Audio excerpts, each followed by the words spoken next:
अच्छा, तो अज आप न्यूमेरिकल प्रॉब्लम्स डिस्कस करांगे। First mode of operation they when individual generator is supplying the load. ਉਹਦੇ 'ਚ ਪਹਿਲਾ न्यूमेरिकल ਆਪਾਂ देख रहे हैं single phase 60 kVA 220 volt 50 hertz alternator has an effective armature leakage reactance of 0.07 ohm and negligible armature resistance। मतलब R neglect कर सकते हैं, R0। Calculate the voltage induced in the armature when the alternator is delivering rated current at a load power factor of 0.7 lagging। Current rated है उसका power factor cos phi 0.7 lagging है, reactance excess 0.07 है और voltage 220 kVA 60 frequency 50 hertz. तो आपने लभनी है EMF induced. EMF induced ਦੇ ਲਈ ਸਾਨੂੰ ਕਿਹੜੀਆਂ ਚੀਜ਼ਾਂ ਚਾਹੀਦੀਆਂ ਹੁੰਦੀਆਂ ਨੇ। EMF इंड्यूस्ड ਦੇ ਫਾਰਮੂਲੇ 'ਚ ਆਉਂਦਾ ਹੈ terminal voltage, current, resistance, reactance. ये सारिया चीज़ां तकरीबन आपां नूं गिवन ने। तो टर्मीनल वोल्टेज ते KVA नूं टर्मीनल वोल्टेज नाल डिवाइड कर देंगे तो साडे कोले करंट आ जाता है।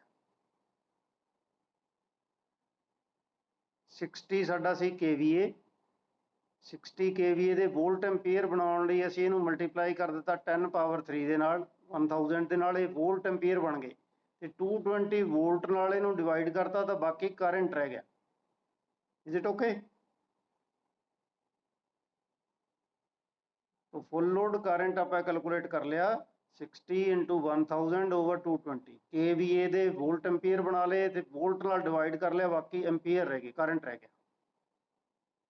ठीक, हुण अगला स्टैप की है, इस तो बाद करंट सानू पता लग गया, दैन करंट आपाने कैलकुलेट कर लिया। इनू तुसी बेशक स्क्रीन शेव कर लो या मैं थोनू ना PDF भेज ही दूंगा ग्रुप दे विच सारे न्यूमेरिकलां दी। ठीक है, बाद च अपने आप भी सॉल्व करके देख लेने। ये जी सैकेंड असाइनमेंट करनी है वो भी कर लेने ने। ठीक है, हेलो, इन्हों सॉल्व करके देखना अपने आप। तुहानूं PDF मैं भेज दूंगा सल्यूशन की, इस तरह जिमें मैं पढ़ा रहा। ਜਿਹੜੇ ਹੁਣ नोट करना चाहते नाल बेशक कर लैन। तो करंट आपाने कैलकुलेट किया, ये साडा आ गया 272.72 एम्पीयर। फिर साडे कोले EMF का फार्मूला आपां नो लोड टर्मिनल वोल्टेज या EMF इंड्यूस्ड का E0 इज इक्वल टू आ फार्मूला एग्जैक्ट मैथड दे विच पढ़िया सी आपां ने, V cos phi plus IR square V sin phi I XL square square root. हुण IR जिहड़ा इहदे विच नगलैक्ट कीता आपां ने, क्योंकि R सानूं दित्ता negligibly small means R is 0। R negligibly small कहा तो R नूं इत्थे 0 कंसिडर कर लिया, तो IR जिहड़ा साडे कोले 0 हो गया। IR खत्म करता, V cos फाई रह गया कल्ला ही। ठीक है, बाकी दी टर्म्स आप सानूं पता ने। V की वैल्यू 220 है, cos फाई 0.7 है, इनू मल्टीप्लाई करके स्क्वेयर कर लिया सी। फिर नैक्सट साइन फाई की वैल्यू भी सानूं पता है, जो cos फाई है तो साइन फाई कढ़ सकते हैं। किस तरह कढ़ोगे?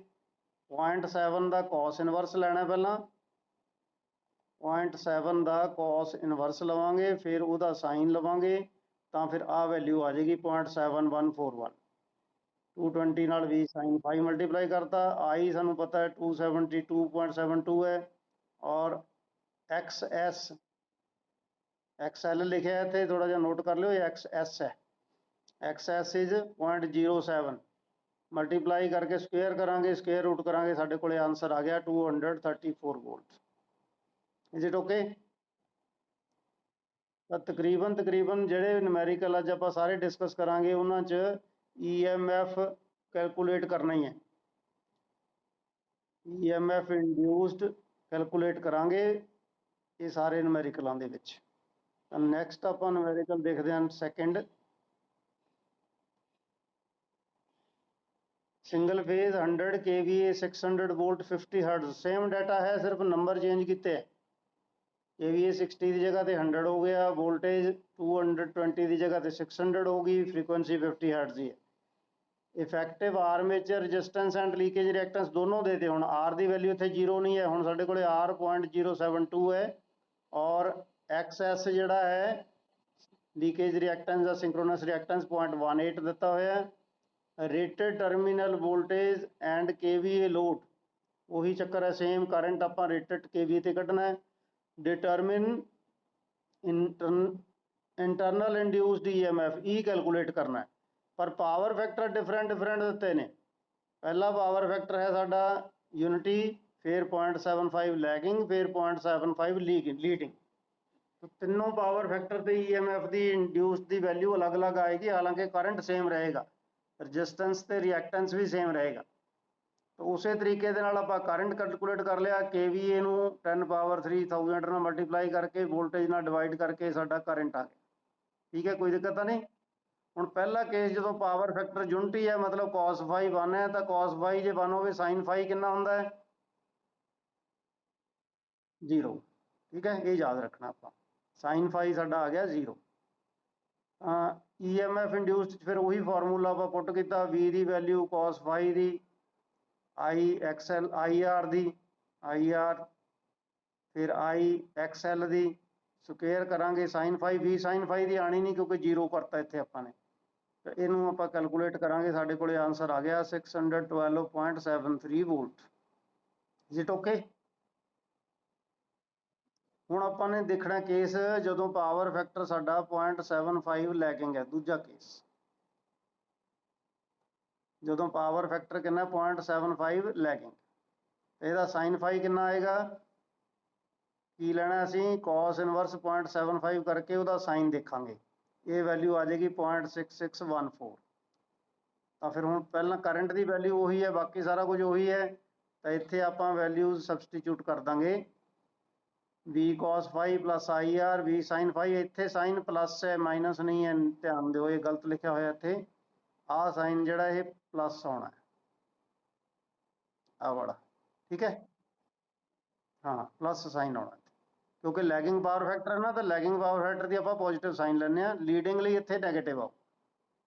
ठीक, ये बुक च भी गलत होना है, जितों PDF लिया मैं इनू तुसीं करैक्ट कर लेना। ठीक है, क्योंकि लैगिंग पावर फैक्टर आप याद रखा होया पॉजिटिव साइन हुंदा है, लीडिंग दे विच यही नैगेटिव हुंदा है। तो हुण तां वैल्यू सबसटीट्यूट कर दित्तियां उस तरह नाल, तो ये आंसर साडा नैक्सट आ गया कि एनी वोल्टेज आ गई। पहला कितनी सी भी वोल्टेज, पहला सी साडे कोले यूनिटी पावर फैक्टर ते वोल्टेज है 612। ठीक, हुण वोल्टेज कितनी होगी 629। जे लैगिंग पावर फैक्टर है, लोड उन्ना ही है, करंट चेंज नहीं किया आपां ने, पावर फैक्टर लोड का चेंज हो गया था, मतलब लोड भी अल्टरनेटर की EMF इंड्यूस ते इफैक्ट पाउंदा।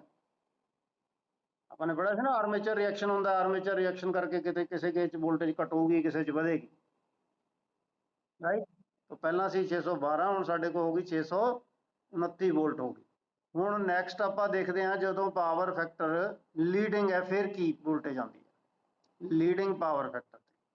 लीडिंग पावर फैक्टर ते साइन की वैल्यू तो उन्नी होनी है, बस लीडिंग होना है, तो इत्थे साइन हुण नैगेटिव ही होना।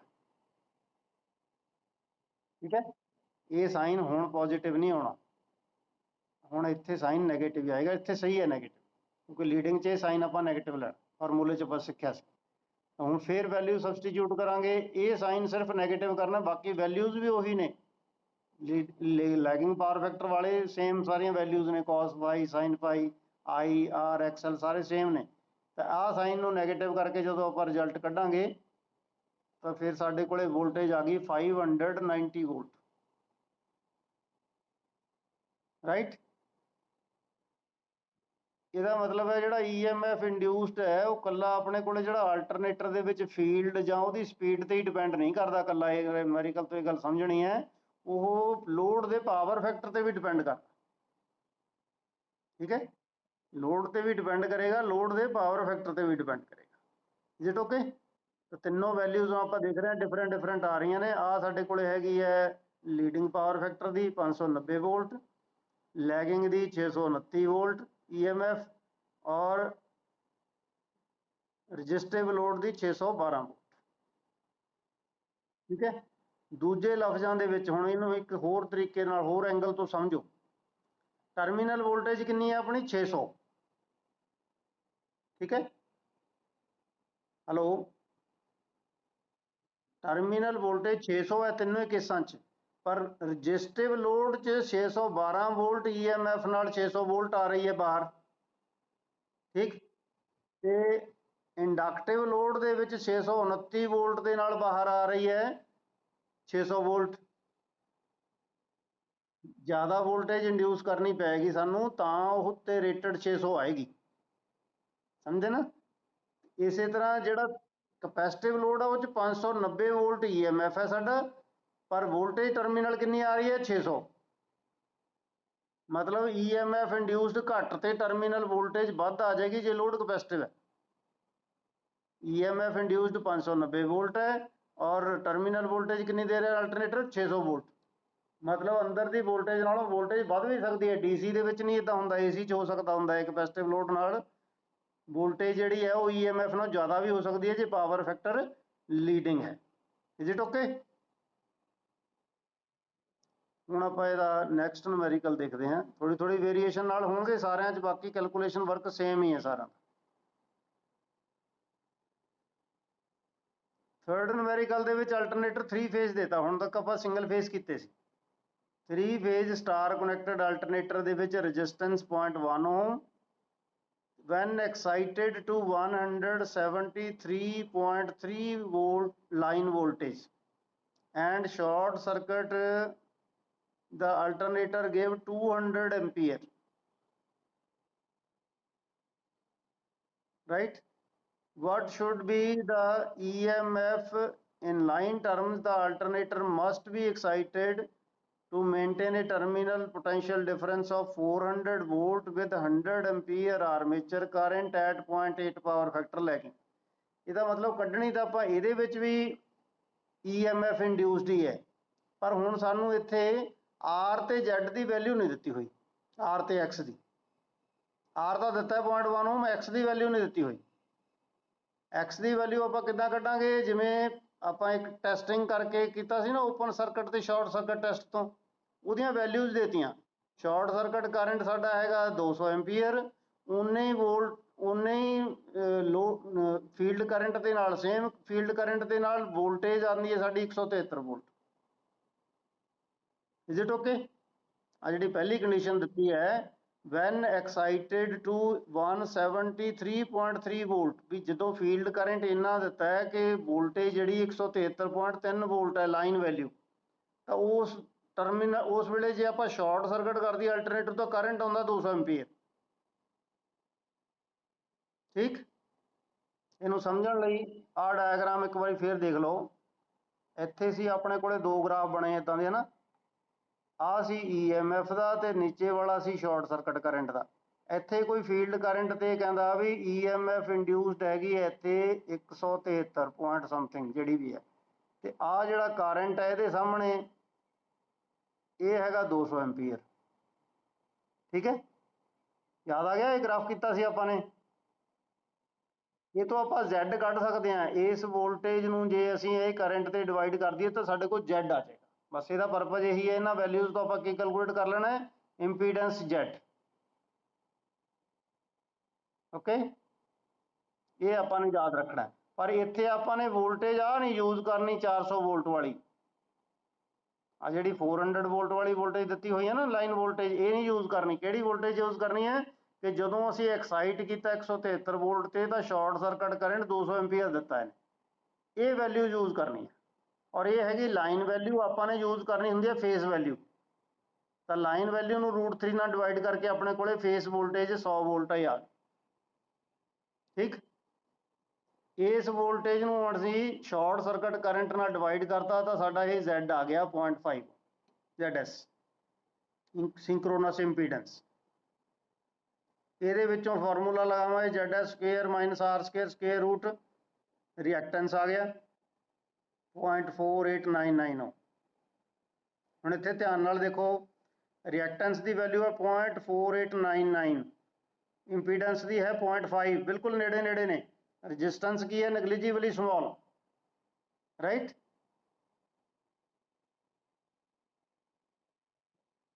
ਇਹਦੇ ਚ ਕੋਈ ਹੁਣ ਇਹ ਜਿਹੜਾ ਸਟੈਪ ਆਪਾਂ ਨੇ ਲਿਆ, ਇਹ ਚ ਕੋਈ ਡਾਊਟ ਹੈ ਤਾਂ ਪੁੱਛ ਲਓ ਦੁਬਾਰਾ ਕਿ ਆਪਾਂ ਨੇ ਇੰਪੀਡੈਂਸ ਕਿਵੇਂ ਕੱਢਣਾ ਹੈ।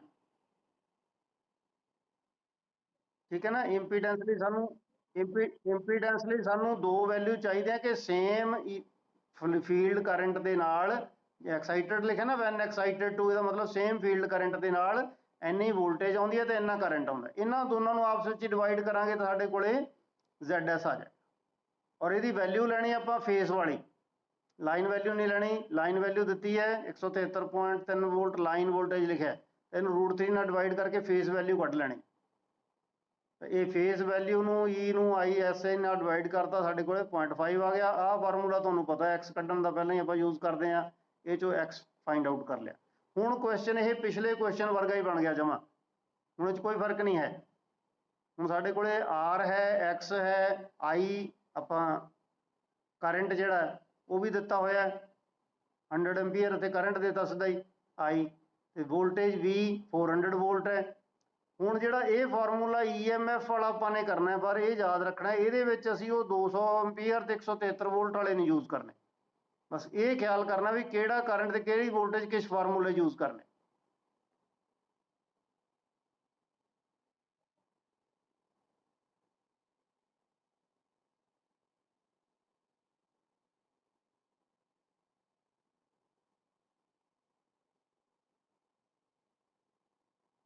ਇਹ ਸਾਡਾ ਅਗਲਾ ਸਟੈਪ ਆ ਗਿਆ। ਹੁਣ cos φ ਆਪਾਂ ਨੂੰ ਦਿੱਤਾ ਹੋਇਆ 0.8 ਲੈਗਿੰਗ, sin φ ਇਹ ਤੋਂ ਕੈਲਕੂਲੇਟ ਕਰ ਦਾਂਗੇ 0.6 ਆ ਗਿਆ। ਫਿਰ ਇਹ ਫਾਰਮੂਲਾ ਲਿਖਿਆ ਉਹੀ V cos φ plus IR V sin φ plus IXS। ਇੱਥੇ ਪਲੱਸ ਕਿਉਂ ਲਿਖਿਆ? ਕਿਉਂਕਿ ਇਹ ਕਿਹੜਾ ਪਾਵਰ ਫੈਕਟਰ ਹੈ? ਲੈਗਿੰਗ। ਲੈਗਿੰਗ ਲਈ ਪੋਜ਼ਿਟਿਵ ਸਾਈਨ ਆਪਾਂ ਯੂਜ਼ ਕਰ, ਲੈਗਿੰਗ ਲਈ ਆਪਾਂ ਪੋਜ਼ਿਟਿਵ ਸਾਈਨ ਯੂਜ਼ ਕਰ। ਹੁਣ ਇਹ ਸਾਰੀਆਂ ਵੈਲਿਊ ਸਬਸਟੀਟਿਊਟ ਕਰ ਦਾਂਗੇ, ਆਪਾਂ ਨੂੰ ਪਤਾ ਨੇ ਇਹ V 400 ਵੋਲਟ ਨਹੀਂ ਸੀ ਬਈ, ਇਹ 300 ਵੋਲਟ ਕਰ ਲਿਆ ਨੇ, 500 ਕਰ ਲਿਆ।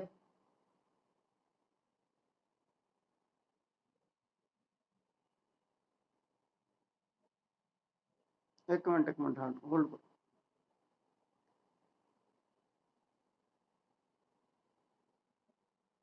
ਇਹ ਤਾਂ ਸਿੰਗਲ ਫੇਸ ਵਾਲਾ ਹੈ। ਇੱਕ ਮਿੰਟ ਹੋਰ ਹੈ, ਆਪਾਂ ਇੱਕ ਕੁਐਸਚਨ ਹੋਰ ਖੁੱਲ ਗਿਆ ਇੱਥੇ, ਇੱਕ ਮਿੰਟ ਰੁਕੋ। ਸਿੰਗਲ ਫੇਸ 3 ਫੇਜ਼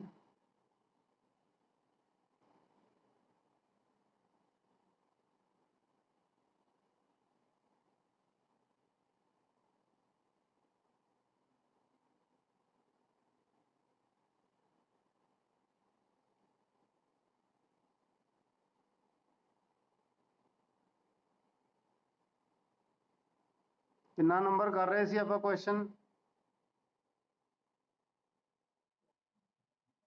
ਥਰਡ ਕਰ ਰਹੇ ਸੀ ਨਾ?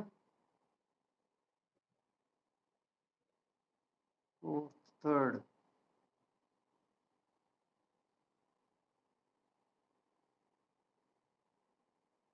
हाँ ठीक है, वोल्टेज 500 ही है, मैंने 400 की गलती रख। थर्ड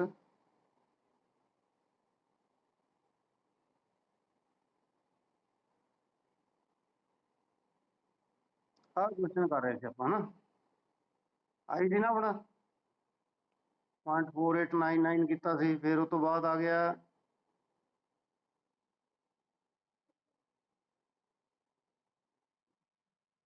हाँ ये 400 ही आप थर्ड कर रहे थे, 400 ही। ओके, तो हुण नैक्सट असी cos φ sin φ कैलकुलेट कर लिया। E0 तो ये वैल्यू सबसटीट्यूट कर दित्तियां इस जगह ते। लाइन वोल्टेज जी V है, भी लाइन है, भी कि वैल्यू यूज करनी, याद रखना है फेस वैल्यू पर फेस। ठीक है, EMF के जिन्ने भी फार्मूले ने, इंपीडेंस के फार्मूले ने, ये सारे कि वोल्टेज यूज करनी, आपने फेज वोल्टेज याद रखना। जिमें 173 की भी आपने फेज वोल्टेज बनाई सी, तो 400 की भी फेज वोल्टेज बना लेनी।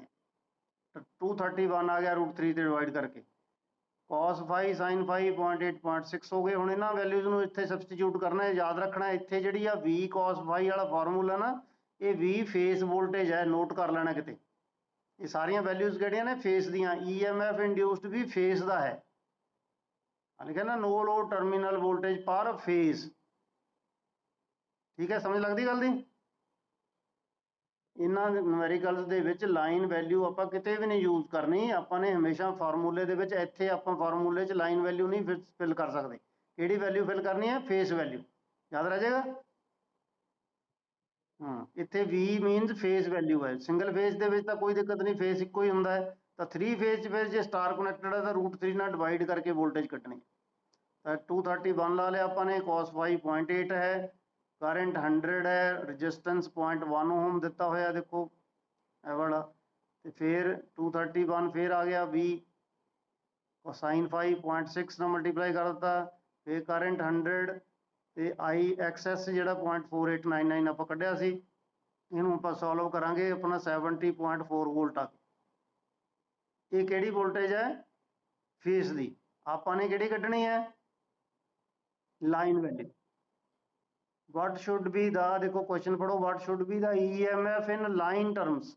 ਤਾਂ ਹੁਣ ਫਿਰ ਕੀ ਕਰਾਂਗੇ, ਇਹਨੂੰ √3 ਨਾਲ ਮਲਟੀਪਲਾਈ ਕਰ ਦੇਣਾ। ਠੀਕ ਹੈ, √3 ਨਾਲ ਮਲਟੀਪਲਾਈ ਕਰ ਦਾਂਗੇ ਤਾਂ ਸਾਡੀ ਵੈਲਿਊ ਆ ਗਈ। ਇਹ ਇੱਥੇ ਆਨਸਰ ਗਲਤ ਲਿਖਿਆ ਵੀ ਆ, 270 ਆਉਣਾ ਇੱਥੇ।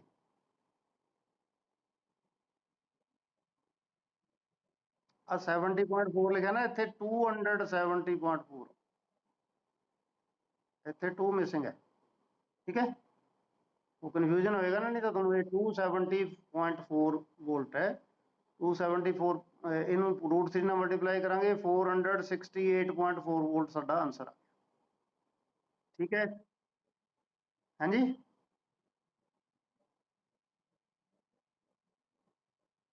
ਹਾਂ 270.4 ਲਿਖਣਾ, ਬਿਲਕੁਲ ਠੀਕ ਹੈ, ਇਹ ਸਹੀ ਕਰ ਲੈਣਾ। ਓਕੇ, ਤਾਂ ਨੈਕਸਟ ਕਰੀਏ ਹੁਣ ਫੋਰਥ ਕੁਐਸਚਨ ਸਾਡਾ ਹੈ। ਅੱਛਾ, ਇਹਨੂੰ ਨਾ 2 ਵਾਰੀ ਥਰਡ ਦੇ ਦਿੱਤਾ ਤੇ ਪਹਿਲਾਂ ਮੈਨੂੰ ਕਨਫਿਊਜ਼ਨ ਹੋ ਗਈ, 2 ਨਿਊਮੈਰੀਕਲਸ ਨੂੰ 3 ਨੰਬਰ ਲਿਖਤਾ। ਠੀਕ ਹੈ ਇਹ ਫੋਰਥ ਹੈ ਹੁਣ, ਵੈਸੇ ਡਿਫਰੈਂਟ ਹੈ। ਇਹਦੇ ਵਿੱਚ ਦੇਖੋ ਕਿ ਇਹਦੇ ਵਿੱਚ ਹਾਂ, ਇਸ ਨਿਊਮੈਰੀਕਲ 'ਚ ਦੇਖੋ ਪਹਿਲੇ ਨਾਲੋਂ ਕੀ ਫਰਕ ਹੈ। ਇਹਦੇ 'ਚ ਹੈ 500 ਵੋਲਟ, 400 ਦੀ ਜਗ੍ਹਾ ਤੇ 500 ਵੋਲਟ ਆ ਗਈ। ਦੇਖੋ ਆਪਾਂ ਡਿਫਰੈਂਸਿਸ ਦੇਖ ਲੈਂਦੇ ਹਾਂ ਕੀ ਨੇ। 500 ਵੋਲਟ ਆ ਗਈ, ਫ੍ਰੀਕੁਐਂਸੀ 50 ਹਰਟਜ਼ ਹੀ ਹੈ। ਹੁਣ ਇੱਥੇ 170 ਐਂਪੀਅਰ ਕਰੰਟ ਜਿਹੜਾ ਸ਼ਾਰਟ ਸਰਕਟ ਵਾਲਾ ISC 170 ਹੈ, EMF 425 ਹੈ। ਇਹਨਾਂ ਦੋਨਾਂ ਤੋਂ ਕੀ ਕੱਢਣਾ ਆਪਾਂ ਨੇ? Z। ਆ 500 ਨਹੀਂ ਲੈਣਾ Z ਵੇਲੇ, 170 ਤੇ 425 ਵੋਲਟ ਲੈਣਾ। ਠੀਕ ਹੈ, ਇਜ਼ ਇਟ ਓਕੇ? ਔਰ ਇਹ ਆਲਟਰਨੇਟਰ ਸਿੰਗਲ ਫੇਜ਼ ਦਾ, ਇਸ ਕਰਕੇ √3 ਦਾ ਇੱਥੇ ਕੋਈ ਚੱਕਰ ਨਹੀਂ ਆਣਾ। ਸ਼ੁਰੂ 'ਚ ਪੜ੍ਹਨਾ, ਧਿਆਨ ਨਾਲ ਪੜ੍ਹਨਾ ਕੁਐਸਚਨ, ਇਹ ਸਿੰਗਲ ਫੇਜ਼, ਇੱਥੇ √3 ਦਾ ਚੱਕਰ ਨਹੀਂ ਪੈਣਾ। ਤਾਂ ਆਹ ਦੋਨੋਂ ਵੈਲਿਊ 425 ਵੋਲਟ ਤੇ 170 ਐਂਪੀਅਰ ਦੇ ਨਾਲ ਆਪਾਂ ਨੇ Z ਕੱਢ ਲਿਆ ਇੱਥੇ 2.5 ਓਮ। Is it okay? ਤੇ ਰਜਿਸਟੈਂਸ 0.2 ਓਮ ਦਿੱਤਾ ਹੋਇਆ, ਇਹਨੂੰ ਅਸੀਂ ਇਸ ਫਾਰਮੂਲੇ 'ਚ ਪਾ ਦਾਂਗੇ 0.2 ਨੂੰ R ਦੀ ਜਗ੍ਹਾ ਤੇ, ਤਾਂ ਸਾਡੇ ਕੋਲੇ XS ਆ ਗਿਆ, ਸਿੰਕਰੋਨਸ ਰਿਐਕਟੈਂਸ ਆ ਗਿਆ। ਠੀਕ ਹੈ, ਫੁੱਲ ਲੋਡ ਕਰੰਟ ਕੱਢਣ ਲਈ ਉਹੀ ਫਾਰਮੂਲਾ 50 × 10 ਪਾਵਰ 3, ਇਹ 50 kVA ਮਿਸ ਕਰ ਗਿਆ, ਕਿਤੇ ਦੇਣਾ ਸੀਗਾ ਰੇਟਡ ਪਾਵਰ 50 kVA ਆਇਆ। ਇੱਥੇ ਉੱਤੇ ਇਹਨੇ ਕੁਐਸਚਨ ਦੇ ਵਿੱਚ ਲਿਖਿਆ ਨਹੀਂ 50 kVA, ਕੁਐਸਚਨ 'ਚ ਵੀ 50 kVA ਹੋਣਾ ਚਾਹੀਦਾ।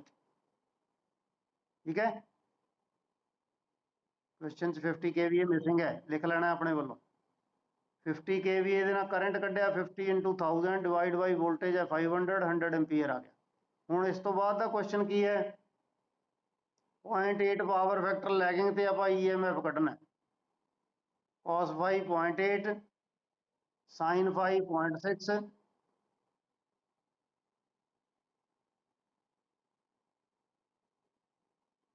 ਇਹ ਪਹਿਲਾਂ ਯੂਨਿਟੀ ਪਾਵਰ ਫੈਕਟਰ ਨਾਲ ਕੀਤਾ ਹੈ। ਪਹਿਲਾਂ ਯੂਨਿਟੀ ਪਾਵਰ ਫੈਕਟਰ ਤੇ ਕੱਢਣਾ ਨਾ, ਫਿਰ 0.8 ਤੇ ਕੱਢਣਾ। ਦੇਖੋ ਲਿਖਿਆ ਹੈ ਕੁਐਸਚਨ 'ਚ, ਪਹਿਲਾਂ ਹੈ ਯੂਨਿਟੀ ਪਾਵਰ ਫੈਕਟਰ ਤੇ ਫਿਰ 0.8 ਪਾਵਰ ਫੈਕਟਰ ਲੈਗਿੰਗ ਤੇ। ਯੂਨਿਟੀ ਤੇ cos φ 0, sin 1 ਤੇ sin φ 0। ਤੇ ਆ ਵੈਲਿਊਜ਼ ਆਪਾਂ ਨੂੰ ਪਤਾ ਨੇ, V ਦੀ 500 ਹੈ, cos φ 1, ਇਹ ਆ ਗਿਆ 100, ਰਜਿਸਟੈਂਸ 0.2, 100 ਰਿਐਕਟੈਂਸ ਆਪਾਂ ਕੈਲਕੂਲੇਟ ਕੀਤਾ 2.492, ਕੈਲਕੂਲੇਟ ਕਰ ਲਾਂਗੇ, ਇਹ ਸਾਡੇ ਕੋਲੇ ਆ ਗਈ EMF। ਹੁਣ ਇਹਦੇ 'ਚ ਇੱਕ ਹੋਰ ਵੀ ਕੁਐਸਚਨ ਪੁੱਛਿਆ, ਡਿਟਰਮਿਨ ਦਾ ਫੁੱਲ ਲੋਡ ਰੈਗੂਲੇਸ਼ਨ। ਰੈਗੂਲੇਸ਼ਨ ਦਾ ਫਾਰਮੂਲਾ ਕੀ ਹੈ E0 minus V over V into 100। E0 ਆਪਾਂ ਨੇ ਕੈਲਕੂਲੇਟ ਕਰਤੀ, V 500 ਹੈ, ਇਹਨੂੰ ਪੁੱਟ ਕਰਤਾ ਤਾਂ ਆਪਣੀ ਰੈਗੂਲੇਸ਼ਨ ਆ ਗਈ 15.326%। ਰਾਈਟ। ਹੁਣ ਇਹਦੀ ਆਪਾਂ ਰੈਗੂਲੇਸ਼ਨ ਕੱਢਣੀ ਹੈ 0.8 ਪਾਵਰ ਫੈਕਟਰ ਲੈਗਿੰਗ ਤੇ ਰੈਗੂਲੇਸ਼ਨ ਕਿੰਨੀ ਹੈ।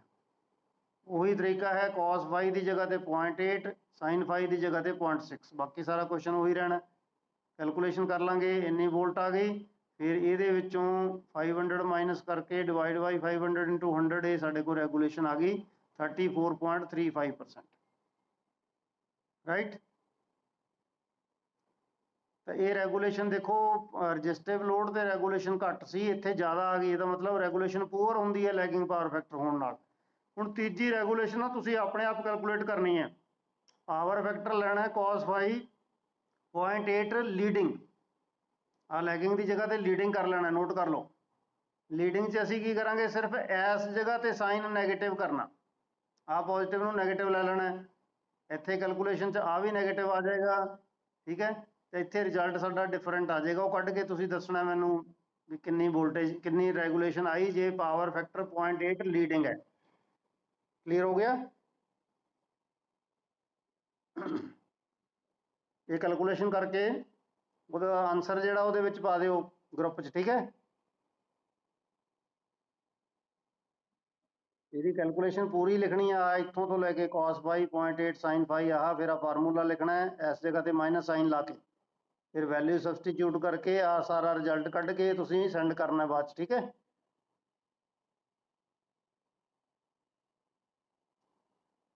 ਹੁਣ ਆਪਾਂ ਨੈਕਸਟ ਕੁਐਸਚਨ ਦੇਖਦੇ ਹਾਂ 4th। ਇਹਦੇ ਵਿੱਚ ਕੀ ਨਵਾਂ ਹੈ। 3 phase star connected 1200 kVA 3300 volt 50 hertz resistance is 0.25 ohm per phase, field current of 40 ampere produces short circuit current of 200 ampere and open circuit EMF of 1100 volt। ਇਹਦੇ ਚੋਂ ਕਿਹੜੀਆਂ ਵੈਲਿਊ ਯੂਜ਼ ਕਰਾਂਗੇ ਆਪਾਂ, 1100 ਵੋਲਟ ਤੇ 200 ਐਂਪੀਅਰ ZS ਕੱਢਣ ਲਈ। ਆ ਦੇਖੋ ZS, ਔਰ ਉਹ 1100 ਨੂੰ √3 ਨਾਲ ਡਿਵਾਈਡ ਕਰਕੇ ਫੇਸ ਵੈਲਿਊ ਕੱਢ ਲੈਣੀ ਪਹਿਲਾਂ। ਫੇਸ ਵੈਲਿਊ ਕੱਢ ਲਈ 1100 ਡਿਵਾਈਡ ਬਾਈ √3, ਇਹ ਆ ਗਈ। ਇਹਨੂੰ ਡਿਵਾਈਡ ਕਰਤਾ ਫਿਰ 200 ਤੇ ਜਿਹੜਾ ਸ਼ਾਰਟ ਸਰਕਟ ਕਰੰਟ ਹੈ ਸਾਡੇ ਕੋਲ ZS ਆ ਗਿਆ।